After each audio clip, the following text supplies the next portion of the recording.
Hi there, I'm Christie and I'm an interpreter with Royal Botanical Gardens. Today I'm here at our Arboretum and it's a beautiful day outside.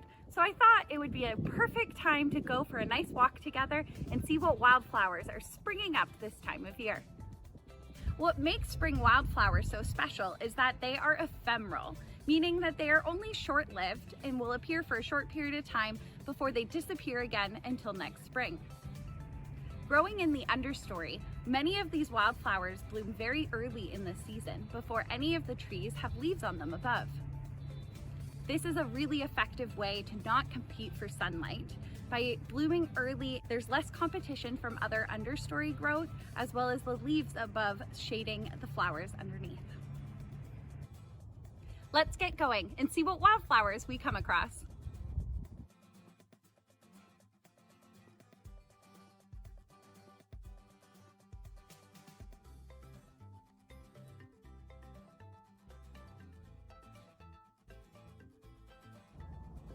Here we have Colts Foot, a non-native species. The flower looks very similar to that of a common dandelion, and it also creates a seed head that resembles the puff of a dandelion as well. Often one of the first flowers to bloom each spring, it is often seen growing in dry, gravelly habitats. Here we have sharp-lobed hepatica, a native species whose flowers often bloom well before the plant has grown any leaves. The flowers range from white to pink, blue to violet, and the leaves are lobed into 3 parts.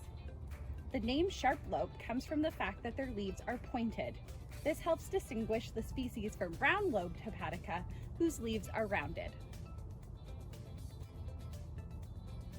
Fairly subtle in the landscape, but quite lovely to see, is this native species, early saxifrage.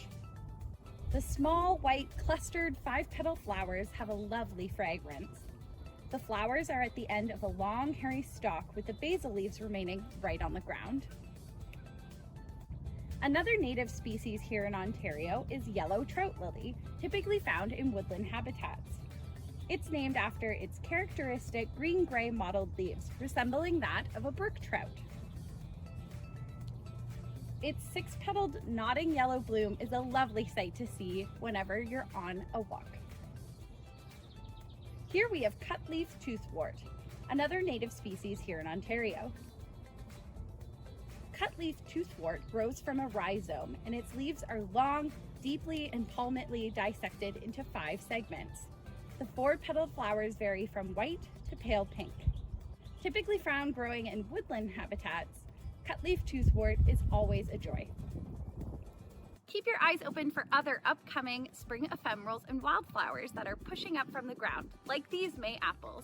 Pretty soon, under their umbrella-shaped leaves will be a beautiful white flower.